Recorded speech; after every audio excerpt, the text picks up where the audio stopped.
आज इस अहम खबर के साथ कि जमात इस्लामी का किसानों की हिमायत में किसान मार्च का ऐलान कर दिया गया है। शुरका की बड़ी तादाद मार रोड पर मौजूद है। दूसरे जिला से काफिले मार रोड पहुंचना शुरू हो गए हैं।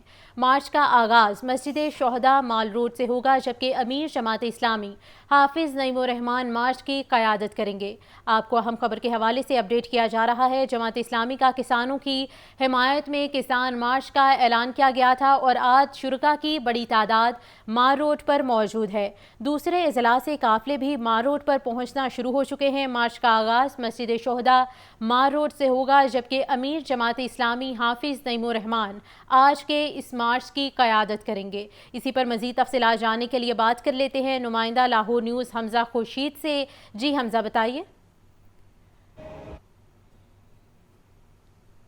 ऐलान करता जमात इस्लामी का किसान बचाओ किसान के लिए मार्च किया जा रहा था, उसकी आप मंजर देख सकते हैं। यहाँ पर एक बड़ी तादाद जो है वो कारकुनान की पहुँच चुकी है और यहाँ से जो है वो मस्जिद शोहदा से GOR तक किसानों के हक में जो है वो मार्च किया जाएगा। जबकि जमात इस्लामी का ये कहना है कि जब तक पंजाब हुकूमत खरीदारी शुरू नहीं करती गंदम की, तब तक रैलियाँ निकालते रहेंगे, एहतजाज करते रहेंगे। इसी सिलसिले में मेरे साथ जमात इस्लामी के रहनुमा ज़िया अंसारी मौजूद है, इनसे चलते हैं, इनसे बात करते हैं। सर, मुझे ये बताइएगा कि आज का लाएअमल, आज के मार्च के बाद आगे क्या देखने में सामने आ सकता है?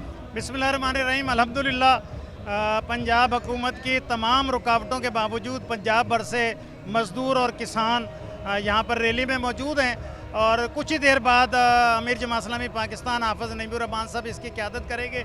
हम बहुत अरसे से ये बात कह रहे हैं कि किसान मज़लूम है, उसके साथ ज़्यादती हुई है हुकूमत की नाक़िस पॉलिसियों के नतीजे में कि हमेशा से किसान से उसकी फसल तैयार होने पर गंदम की ख़रीदारी की जाती थी।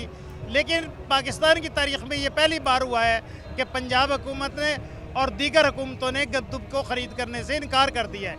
मज़दूर परेशान हैं, किसान परेशान हैं, जिन्होंने अपनी सारी जमा पूंजी अपनी फसल पर लगाई और जब फसल पककर तैयार हो गई तो उसका कोई ख़रीदार नहीं है। इसके अलावा हम ये कहते हैं कि वज़ीर आला पंजाब जनाब मरियम नवाज़ साहिबा आज ये बयान दे रही है कि गंदम कोई इशू नहीं है। 64% इस मुल्क की मईशत का ज़राअत के साथ वाबस्ता है और ये भोली वज़ीर आला कहती है कि ये पंजाब का इशू नहीं है। जैसा कि आपने सुना, जो शुरका है ख़ासतौर पर ज़ियाउद्दीन अंसारी हैं और जो नुमाइंदगान है जमात इस्लामी का, उनका ये कहना है कि जब तक जो गंदम की खरीदो फरोख्त है, ख़रीद है, वो दोबारा हुकूमत शुरू नहीं करती, तब तक इसी तरीके के धरने जो हैं वो दिए जाएंगे और एहतजाज जो है वो किए जाएंगे। जबकि अगर मैं सूरत हाल की बात करूँ तो आज की जो मार्च है वो जो अमीर जमात इस्लामी हाफिज़ नईमुर रहमान है उसकी क़यादत खुद करेंगे, जिसका इख्तिताम पज़ीर जो है वो GOR पे होगा और जो अमीर जमात इस्लामी हाफिज़ नईमुर रहमान है वो खिताब भी बाकायदा तौर पर करेंगे। जबकि अभी भी जमात इस्लामी के जो काफ़िले हैं वो बड़ी तादाद में जो है माल रोड की जानिब रुख कर रहे हैं। जी ठीक है हमजा, बहुत शुक्रिया। और अभी आपको बताएं कि पंजाब असम्बली इजलास के लिए घंटियां बजना शुरू हो चुकी हैं। इजलास में शिरकत के लिए अरकान असम्बली की आमद का सिलसिला जारी है। Deputy speaker Zaheer Iqbal Punjab assembly पहुंच चुके हैं। आपको अहम खबर के हवाले से अपडेट किया जा रहा है। इजलास में शिरकत के लिए अरकान की आमद का सिलसिला जारी है। पंजाब असम्बली इजलास के लिए घंटियां बजना शुरू हो चुकी हैं, जबकि deputy speaker Zaheer Iqbal Punjab assembly पहुँच चुके हैं। तो पंजाब असम्बली इजलास के लिए घंटियां बजने का अमल शुरू हो चुका है। इजलास में शिरकत के लिए अरकान असम्बली की आमद का सिलसिला भी जारी है, जबकि deputy speaker Zaheer Iqbal Punjab assembly पहुंच चुके हैं। पंजाब असम्बली इजलास के लिए घंटियां बजने का अमल शुरू हो चुका है। म्यूज़ियम के आलमी दिन पर तुलबा के लिए खुशखबरी। लाहौर अजायब घर में तालिब इल्मों के लिए एंट्री फ्री कर दी गई है। आलमी दिन पर अजायब घर में तस्वीरी नुमाइश का एहतमाम भी किया जाएगा। डायरेक्टर लाहौर म्यूज़ियम नबीला इरफान का कहना है कि तुलबा की दिलचस्पी के लिए एंट्री टिकट फ्री कर दी गई है। सामिया सईद हमारे साथ मौजूद हैं, तफसीलात जानने के लिए उनसे बात कर लेते हैं। जी सामिया, बताइए। बिल्कुल, और अजायब घर 18 मई को म्यूजियम के आलमी दिन के मौके पर तलबा तालिबात के लिए एंट्री टिकट जो है वो फ्री कर दी गई है। 18 मई को लाहौर अजायब घर के आलमी दिन के मौके पर जो है वो तस्वीरी नुमाइश का एहतमाम भी किया जाएगा। इस मौके पर डायरेक्टर लाहौर म्यूजियम नबीला इरफान का कहना है कि स्टूडेंट्स के लिए एंट्री टिकट इसलिए फ्री की गई है ताकि ज्यादा से ज्यादा स्टूडेंट जो है वो अजायब घर का दौरा कर सके और अपनी तारीख के बारे में जान सके। तो 18 मई को म्यूजियम के आलमी आलमी दिन के मौके पर स्टूडेंट्स जो हैं वो अपना आईडी कार्ड साथ लाजमी लेकर आएं, अपना आईडी कार्ड दिखाएं। आईडी कार्ड दिखाने के बाद जो है वो उनकी एंट्री टिकट नहीं ली जाएगी। जी ठीक है सामिया, बहुत शुक्रिया। पेट्रोलियम कीमतों में कमी का महंगाई की लहर पर कोई असर न पड़ा। शहर में जारी तरक्याती मंसूबों के तखमीना लागत में कमी न आई। LDA ने जारी तरक्याती मंसूबों के PC1 के तखमीना में किसी किस्म की कोई कमी नहीं की। माजी में पेट्रोलियम मसनूआत महंगी होने से मंसूबों की लागत में 40% तक इजाफा हुआ था। इसी पर तफसीलात जानने के लिए बात कर लेते हैं जैनुल आबिदीन से। जी जैन। वफाकी हुकूमत की जानिब से पेट्रोलियम मसनूआत की कीमतों में कमी का ऐलान तो कर दिया गया है, लेकिन कीमतों में कमी के बावजूद माजी करीब में आने वाली जो महंगाई की लहर है वो ताहाल बरकरार है। पेट्रोलियम मसनूआत की कीमतों में कमी का तरक्याती मंसूबों पर कोई असर न हो सका।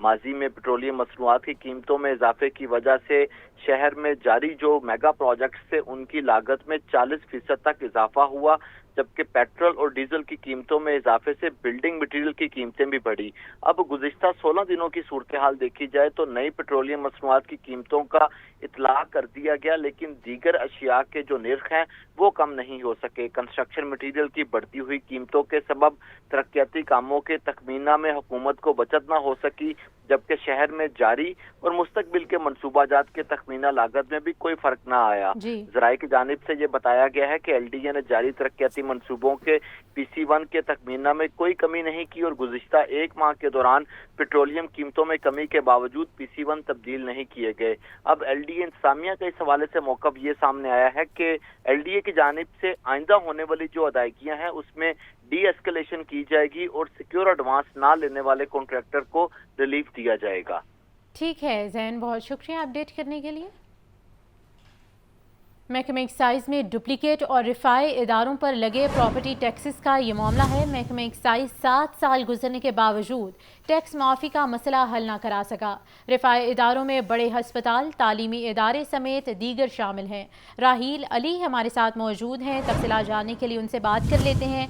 जी राहील, बताएगा इतना वक्त गुजरने के बावजूद भी ये मसला हल नहीं हो सका, क्या वजूहात हैं? जी, महकमा एक्साइज में प्रॉपर्टी टैक्स से मुंसलिक जो इश्यूज हैं वो अभी तक जो है वो हल तलब है और हल नहीं हो पा रहे, जिसमें बड़ा इशू ये है कि 7 साल का अर्सा गुजर चुका है और PT17 पर जिन इदारों को जो है वो टैक्स की छूट दी गई थी, जो रफाई इदारे कराते हैं जिसमें अस्पताल में तालीमी इदारे भी हैं, उनको अभी तक जो है वो 7 सालों में उनको टैक्स जो उनका माफ़ी होती है वो नहीं की जा रही, क्योंकि वो टैक्स भी जमा नहीं करवा रहे। मगर इसके बावजूद उनका जो टैक्स रिकॉर्ड है वो जो है वो रिकॉर्ड में जाहिर होता है कि 20 करोड़ से ज़ायद जो पैसे इन लोगों ने अदा करने हैं। मुतअद्दिद बार इंस्पेक्टर्स की जानिब से जो है वो आला काम को कहा गया कि इन लोगों का जो इन इदारों का जो है वो फैसला किया जाए, PT17 की बुनियाद पर जो है वो इन्हें रिलीफ दिया जाए, मगर इन अपीलों का जो है वो अभी तक फैसला नहीं किया जा रहा है। इसी तरह डुप्लीकेट केसेस बहुत ज्यादा हैं, तकरीबन 3000 से शायद ऐसे डुप्लीकेट यूनिट हैं जिनकी बार बार जो है उन्हें टैक्स डाला गया और इसका रिकॉर्ड भी जो है वो अभी तक सिस्टम से हज़फ नहीं किया जा सका, जिसकी वजह से कस्टम इंस्पेक्टर्स को अमले को शदीद मुश्किलात का जो है वो सामना करना पड़ रहा है। जी, शदीद मुश्किलात का सामना करना पड़ रहा है। बहुत शुक्रिया राहील, आप हमें तफसीलात से अपडेट कर रहे थे।